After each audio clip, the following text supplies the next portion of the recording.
लाहौर में एफआईए ने रिश्वत के इल्ज़ाम में गिरफ्तार एनसीसीआईए के 6 अफसरान को ज़िला कचहरी में पेश कर दिया। एफआईए ने एनसीसीआईए के गिरफ्तार अफसरान का मजीद रिमांड मांग लिया है। मजीद जानेंगे डॉन न्यूज़ के नुमाइंदे राना बिलाल से। राना बिलाल, बताइएगा मजीद रिमांड किस तरह की गई है एफआईए की जानिब से? जी देखिए, एफआईए के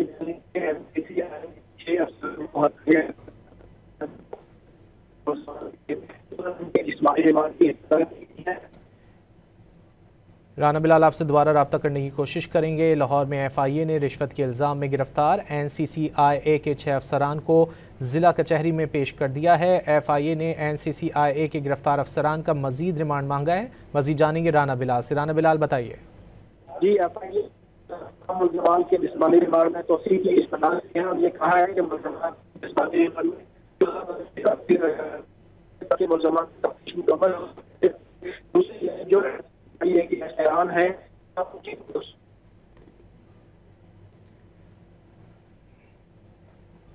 राना बिलाल, आपकी आवाज़ हमें सही तरह मौसूल नहीं हो रही। लाहौर में एफआईए ने रिश्वत के इल्ज़ाम में गिरफ्तार एनसीसीआई के 6 अफसरान को ज़िला कचहरी में पेश कर दिया है। एफआईए ने एनसीसीआई के गिरफ्तार अफसरान का मजीद रिमांड मांग लिया है।